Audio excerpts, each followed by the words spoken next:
Um caso de investigação na floresta. Um rato astuto que adora as roupas do rei. E uma ilha minúscula do tamanho de uma ervilha. Essas são as histórias de hoje na série infantil do Arte e Letra. É daqui a pouco, até já.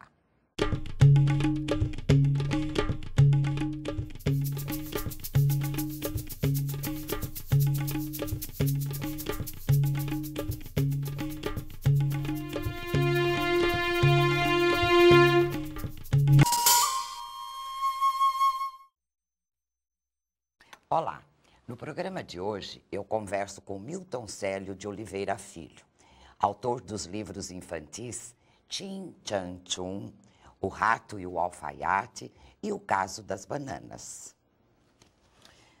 Olá, Milton, tudo bom? Tudo bem, Maria Prazer em recebê-lo aqui. O prazer é todo meu, pode ter certeza. Que bom, estou encantada com seus livros. Só para a gente começar com esse verdinho aqui. O que é Tchim Tchan Tchum?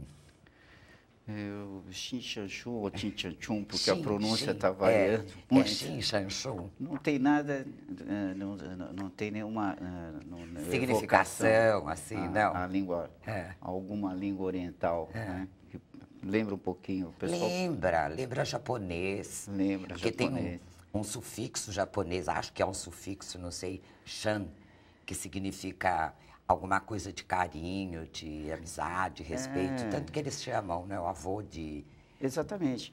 Chan, a avó de Bachan. Na verdade, eu me encontrei com essas três palavras, assim, por uma lembrança de infância. Tinha um programa de televisão que chamava Pim Pam Pum. Ah, você Eu fez acho que associação. fiz a associação quase que sem querer. Interessante. Porque você acabou criando, né, uma historinha aí e criou uma ilha que é do tamanho de uma ervilha. De uma ervilha. De onde é que você tirou uma coisa dessas? Em parte porque todos os meus textos, quase todos pelo menos, são poesia. Eu escrevo poesia. Isso dá pra gente notar. Eles são mesmo bem poéticos. Eu faço literatura infantil, mas voltada essencialmente para poesia. Raríssimas prosas. E ervilha funcionava bem para aquilo que eu queria. Ao longo de todo o texto, eu vou buscar referências em coisas pequenas. Eu uso, por exemplo, palavras minúsculo, mínimo, pequeno, para não se repetir. E ervilha era uma metáfora muito grande dessa coisa da pequenez e rimava com ilha. Ah, pronto. Então você achou uma explicação. O seu personagem nessa história é o Xin, né? Ele era o rei da ilha e ele gostava muito de jogar xadrez, né? Você põe umas pedras, as peças de xadrez em desenhos grandes, né? Na ilustração. Você gosta de jogar xadrez? Qual é a importância disso? Gosto. Para as crianças, de aprender esses jogos? Olha, o xadrez é um jogo extremamente interessante, né? Principalmente no mundo hoje dos games, eu acho que ele poderia ser ressuscitado. Eu sempre gostei de jogar xadrez, sempre fui um péssimo jogador, né? O xadrez exige uma concentração muito grande, enfim. E eu sei que é um jogo que é aplicado em escolas, de uma maneira geral, pelo menos... Há escolas que ensinam, né, as Ensinam. crianças a jogar xadrez. Ensinam. Eu acho que ele não precisa ser ressuscitado, é que ele fica mais em pequenos espaços, não é? Eu nunca ouvi falar tanto mais de xadrez. Eu acho que o xadrez, na época do Mequinho, lembra do Mequinho? Lembro, Lembra? que era Nós tivemos foi um grande gênio, xadrezista. E depois disso não se ouviu falar mais de um brasileiro jogando bem xadrez, né? Eu tenho uma atração muito grande pelo lúdico, né? Eu trabalhei com isso. Você enfim. cria jogos, não é, para Eu crianças, crio só para crianças jogos. ou para adultos? Explica um pouquinho Para para crianças nós. e adultos. Muito embora o mercado de jogos e brinquedos no Brasil esteja voltado para a criança e não para o adulto. É um mito pensar-se que existam jogos, que a indústria de brinquedos trabalha com adulto, né? Mas os adultos, você sente que os adultos também se interessam por jogos, assim? Porque Porque são muito poucos os que existem no mercado. Não sei, eu não conheço muito bem. Um que foi célebre foi o War, né? Tá. Aquele jogo foi editado em 1970, 1971, e era considerado um jogo para adulto, fabricado pela Grow, e dali por diante criou-se essa mística sobre em torno dos jogos para adultos, mas são raros os jogos para adultos. Os jogos que eu desenvolvi são para criança que vão até 12, 14 anos, no máximo um pré-adolescente, não mais do que isso. Que o adulto acho que não vai se divertir com jogos mais. Não, Mas eles não. acompanham muito os filhos, né? Porque vários jogos, os pais têm que estar um pouco juntos, Bastante. até a criança ou adolescente aprender o jogo, não é? São os tais family games, né? É isso, Mas é o grupo todo. Falando ainda do seu livro, né? Do Tchin Tchan Tchum, você, numa determinada parte do livro, acho que eu vou até ler, porque está no finalzinho, assim. Você diz que o rei Tchin, ele era minúsculo, né? Mesmo visto por uma lupa, ele era um grande soberano. E aí você diz assim, pois tratava de igual forma os que se sabiam pequenos e os que se sentiam gigantes. Esse final, porque é o final do seu texto, né? O que você quer mostrar para as crianças? Que elas têm que tratar todos com igualdade? Exatamente. Não tem nenhum preconceito, uns coleguinhas. Embora a moral não seja a minha grande preocupação no final de sim. um livro, né? Nesse caso em especial foi essa mensagem que eu quis passar. Tratar os diferentes, né, da mesma maneira, com o mesmo cuidado. E era isso que o rei fazia. E levar isso para a vida toda, né? Para a vida inteira. Não ter preconceito com as pessoas. Nunca isso foi tão necessário. Né? Outra coisa que você fala, que também me chamou a atenção, é que um único grão de arroz nessa ilha minúscula alimentava toda a população por um ano. Quer dizer, que partilhamento é esse? Olha, Compartilhamento de... Ninguém passava fome. É isso que você quer mostrar para as crianças? Ninguém passava fome, porque no compartilhamento ninguém passa fome, né? Ao compartilhar não existe desperdício. Né? O desperdício acontece quando a gente assume comportamentos individualistas, né? Você acha que as crianças mais que já leem tudo conseguem captar que isso seria uma informação de que a gente pode dividir o que a gente tem com os outros para que os outros não passem fome também? Eu acho, por intuição, eu acho que sim. Eu acho que isso entra num processo de simbiose, a criança acaba levando isso com ela. E talvez mais tarde isso volte de uma forma racional, pode ou ser. não. Enfim, ela não esquece essas.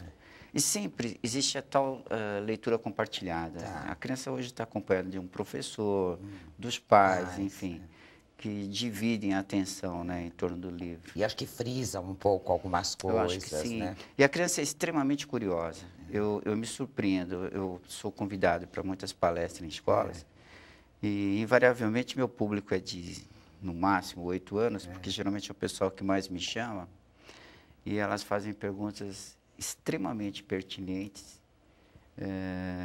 perguntas talvez que não ocorressem um adulto. E são perguntas que seguem nesse rumo. Por que o grão de arroz? Eles tinham que dividir, enfim. Eu sinto mais ainda que não são curiosos só, eles são super observadores. Demais. Nós menosprezamos um pouco a capacidade de raciocínio dos pequenos, porque eles observam e eles vão tirando conclusões a respeito daquilo que eles estão observando. E num nível infinito. A cada vez que eles leem o mesmo livro, eles tiram outras coisas. Outras coisas. Que bacana. Milton, fiquei impressionada. Você tem uma formação muito boa, você é formado em Direito, faz uma porção de coisas. O que te motivou a escrever para crianças? Você sempre escreveu ou isso surgiu na maturidade? Como é que foi?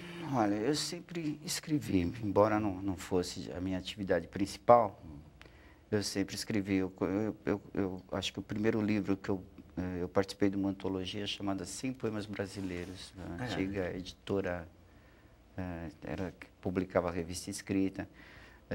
E eram 2 poemas que saíram na coletânea. Uma coletânea que tinha muita gente conhecida. Tá. Né? Inclusive você. Eu me tornei um pouco conhecido depois, mas naquela época já tinha tinha gente já de um certo nome e tal. Depois eu participei de outra coletânea. Lembro até que a comissão jogadora era o Ferreira Goulart, etc. E desisti. Voltei. Na medida em que a poesia foi perdendo, digamos, a pompa, o público leitor de poesia foi diminuindo, agora parece até que está havendo uma revitalização. Ainda bem, está assim. Tá, sim. Está assim. E eu nunca consegui me desapartar da poesia. E foi na literatura infantil que eu encontrei um espaço para continuar escrevendo poesia. Olha que beleza. Justamente isso que eu queria até chamar a atenção, porque eu percebo que nos seus textos você tem uma escrita assim que é poética, você tem rimas, você tem uma sonoridade agradável e ao mesmo tempo você cria um texto que é assim enxuto, que a criança consegue compreender, conciso, né? Quer ver, tem um pequenininho aqui que fala alguma coisa assim. Olha, o que fazia Ronaldo? Pois o rato tinha nome, roía a roupa do rei, nada ficava de fora. Pijamas com monogramas, cachecóis e sobretudos, meias de lã e camisas. Então é rimada, gostoso de ler. A criança percebe isso? Percebe. A musicalidade da poesia tem a tendência de encantar a criança. A criança se diverte com a história em si, né? Com a mensagem. Eles adoram uma história. E com a musicalidade dos textos, eu percebo isso. Eu acredito que a literatura infantil se apoia em demasia em ilustração, que eu acho de uma importância vital para o livro Também infantil. considero. Aliás, você trabalha com Pessoal fantástico. várias ilustradoras, ilustradores e muito bons. São ótimos, são talvez o que tem de melhor aí, né, em matéria de ilustradores. Mas eu acredito que o texto infantil, da literatura infantil, também não pode ser banalizado. Exatamente. A par da ilustração, da importância da ilustração, eu entendo que o texto deve ter uma força muito grande. Eu me preocupo com o texto, nesse sentido, com a estética do texto, com essa sonoridade. Eu demoro muito para escrever um livro, às vezes mais de um ano, enfim. Que é a escolha, né, dos termos. Essa revisão constante, até encontrar... eu gosto muito da literação, né? Eu escrevi O Rato e o Alfaiate pensando... O ponto de partida foi a célebre O Rato roeu a roupa do rei da Roma, e parti dessa plataforma para escrever esse livro. Então, eu gosto disso, gosto bastante. Nós vamos fazer uma pausa para um intervalo. Tá bom. E daqui a pouco, no próximo bloco, vamos conhecer mais histórias de Milton Célio de Oliveira Filho. Não saia daí. O Artiletra volta já.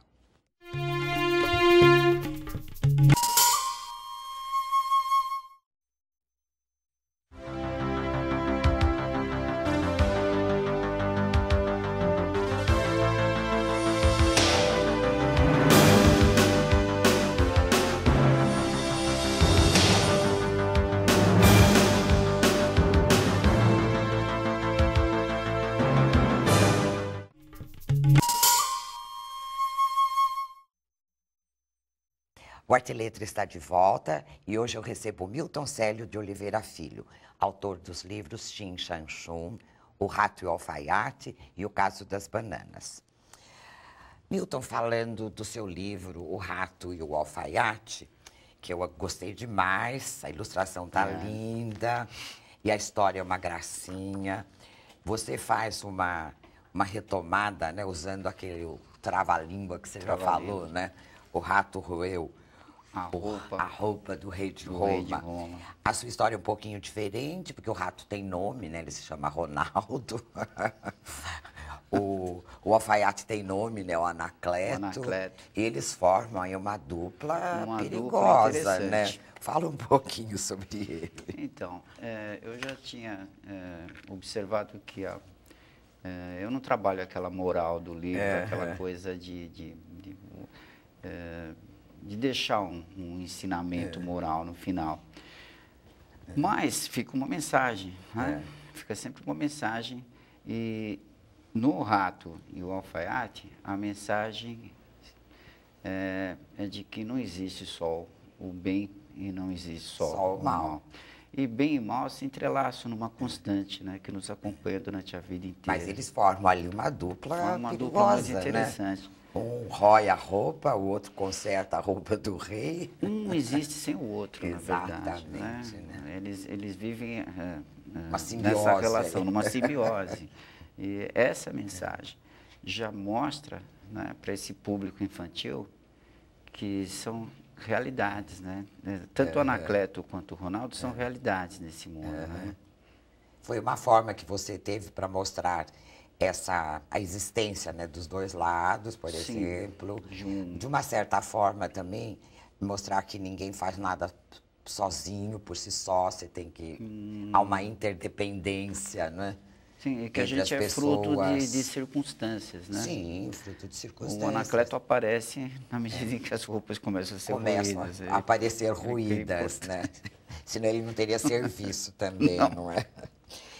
Já no outro livro que você nos trouxe, que é o caso das bananas,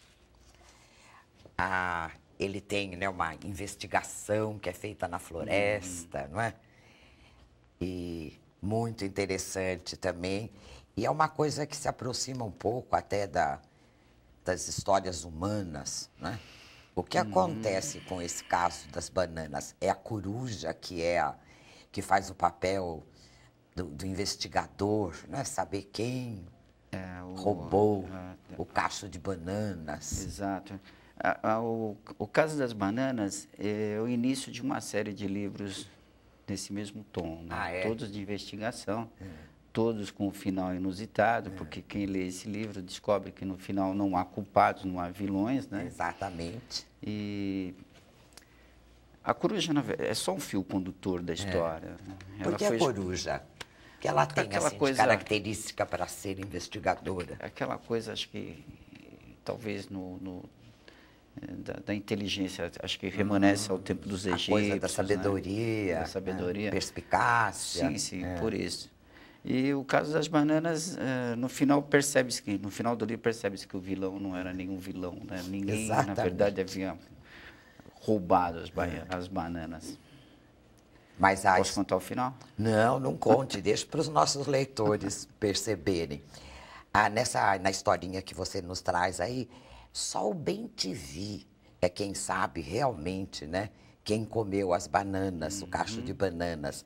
Foi proposital esse teu uso, o nome do pássaro, né? No fim ficou um trocadilho, que é bem-te-vi. Só o bem-te-vi sabe quem roubou o cacho de bananas. Daí é aquilo que eu disse, que eu levo muito tempo para escrever um livro. Eu escolho cada palavra, cada detalhe, cada situação. E tem uma significação forte, né? Porque o bem-te-vi... Só ele viu, né? Só ele viu. Alto, quer dizer, ele estava numa posição privilegiada. Privilegiada, sem dúvida. Mas é interessante que cada animal da floresta, né, quando ele é interrogado na sua história pela coruja, cada um joga a culpa no outro. Nunca foi ele, né? Foi sempre o outro. E o real ladrão, a gente nem imagina, né, até chegar ao final. Aí você teve alguma intenção de mostrar às crianças que a gente não deve prejulgar, falar alguma coisa da qual a gente não tenha conhecimento sobre os outros? Depois dessa análise que você fez na sua pergunta, eu não tenho nem como responder exatamente isso. Mas você pensou nisso antes ou não? Pensei, lendo o livro, eu não sei se é nesse livro que aparece a figura do canguru. Como é um animal exótico, o canguru, eu tratei como um estrangeiro. Ele é um dos animais sobre os quais incidem suspeitas. Né? Eu não lembro quem jogou a culpa nas costas dele, ou na bolsa dele. Bolsa, né? Mas é isso, exatamente isso. Um animal vai passando a responsabilidade é tido como suspeito, mas ele se defende, se sente injuriado, mas põe a culpa no próximo. Isso numa sucessão até o final do livro. E isso às vezes acontece até no meio das crianças, quando algo aconteceu e ninguém quer ser o responsabilizado de medo, né, de um castigo entre irmãos. Quem quebrou esse vaso? Eu não fui. Não, eu não fui, você joga para o outro, né? Mas é interessante, é parecido com a vida real, né? Foi, de uma certa isso forma. Me inspirou, essa coisa da criança colocar a culpa no outro, me inspirou. O seu texto é escrito em versos, né, como você já falou, e nesse eu acho interessante a história, como é que o lagarto, lagarto fala para a coruja, que você tem acaba sendo um versinho assim, bem engraçadinho, quer ver? O lagarto falando, né? Seu personagem lagarto. Dona Coruja, eu não tenho nada com o pato, mas tenho um palpite. Quem tapeou o macaco vive muito bem na mata, com seu porte de madame e seu casaco de pintas. Quer dizer, ele não fala quem é, mas ele dá dicas. São metáforas, né, que eu tento trabalhar. Ele dá dicas de quem é o próximo animal. E você usar essa expressão, eu não tenho nada com o pato, né? Que é um uso corriqueiro, né? Quem vai pagar o pato? Exato. Eu faço um resgate também, em quase todos os livros que eu escrevo, de palavras que estão estão entrando em processo de extinção, praticamente. Se tornando obsoletas. Exato. Eu trago essas ararinhas azuis de volta, entendeu? Que gostoso. Eu procuro expandi-las. Para manter, pelo menos, no... sem pedantismo nenhum. Palavras que poderiam ser aproveitadas hoje estão caindo em desuso. Realmente. E, por si só, são simpáticas, lúdicas, são agradáveis, né? Eu trago isso de volta. Tem que ser usadas continuamente, sem dúvida. Né? Eu te pergunto agora, como é a sua relação com os ilustradores quando você termina uma obra? Você escolhe um ilustrador do seu conhecimento, você deixa isso com a editora, você conhece, dá palpites ou deixa na mão do ilustrador? Como é que funciona? Eu não dou um palpite. Raras as vezes eu conheço os ilustradores, eu acho. Eu acho mais interessante não conhecer o ilustrador. Eu fico tão surpreso quanto a criança recebendo o livro todo, recebendo as ilustrações. Quando o livro chega à minha casa pelo correio, é um espanto, é sempre uma grande caixinha de surpresa. Você sempre gostou daquilo que o ilustrador fez a partir do seu texto? Porque há uma combinação aí tão perfeita entre aquilo que você escreve e o que o ilustrador faz. A editora tem acertado. Né? Às vezes eu me espanto porque são ilustrações de escolas diferentes. Né? Causa certo impacto a primeira vez que eu vejo. Mas depois eu me rendo ao trabalho. Não vi todos os trabalhos fantásticos. São maravilhosos. Eu posso fazer uma observação sobre o caso das bananas? Lógico. Eu deixo uma pista, como você disse, mas se você observar as ilustrações, a Mariana deixa pistas também. Ao longo de todo o livro, fica um pedacinho do... Aqui tem um rabo da raposa. À medida ela que faz esse trabalho o tempo que todo. Interessante. A coruja fala, ora, não posso perder a pose, quero escutar sem muita prosa. E deixa um rabicho ali para o próximo bicho que vai aparecer. Foi uma releitura do meu trabalho e ela fez de uma maneira muito interessante. Olha, né? Ela também brincou com o mistério. Né? A partir das palavras, ela vai dando a dica. Em cada página tem uma dica. Tem uma dica, olha mesmo. Interessante. Essa foi uma surpresa para mim, muito agradável, quando eu vi a ilustração dela. Isso acontece invariavelmente com todos. São raros os ilustradores que eu conheço. Depois eu venho a conhecer, evidentemente. Né? Satisfeito com o trabalho, muito, né? Muito. Dá para a gente imaginar um livro infantil assim, com o seu texto, por exemplo, sem ilustração? Teria o mesmo impacto para a criança? Eu creio que o que não. Você acha? Eu acho que não. Não ativaria mais a criatividade, a imaginação da criança, ou não? Ou a ilustração ajuda nesse trabalho? Para criança de até 8, 10 anos, eu acho que a ilustração tem um peso, tem uma importância muito grande. A partir dessa idade,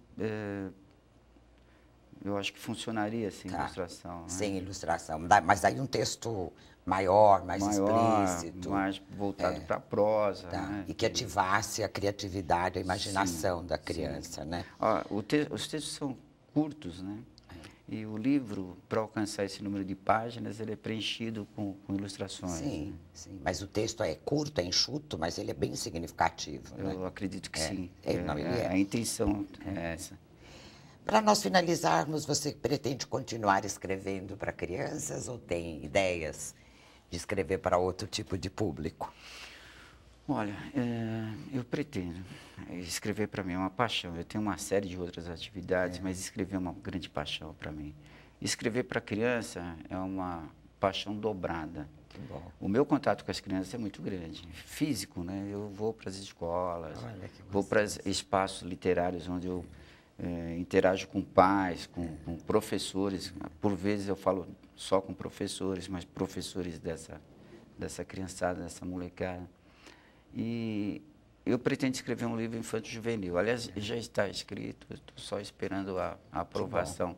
Sempre na linha de mistério. Eu era um leitor voraz de literatura policial. Nossa, então você tem uma criatividade aí, condensada. Sem dúvida. Eu queria ser uma Agatha Christie na área infantil, Que entendeu? bom, você chega lá. Você está de parabéns, seus trabalhos são maravilhosos. Deve te dar uma grande satisfação você perceber que as crianças se divertem, aproveitam essa literatura tão bonita, com essas ilustrações tão bem feitas. Pode estar certo, é que sim, eu fiquei extremamente feliz de estar aqui falando sobre o meu trabalho. Parabéns, muito obrigada por sua presença. Muito a sua entrevista. Muito obrigada, nós é que agradecemos. Quando tiver o seu infanto-juvenil pronto aí... Eu volto. Volte. Hoje no Arte e Letra, eu conversei com Milton Célio de Oliveira Filho, autor dos livros infantis Xin Shan Chun, O Rato e o Alfaiate e O Caso das Bananas. Espero que tenham gostado dos livros de hoje. O Arte e Letra fica por aqui, até o próximo programa.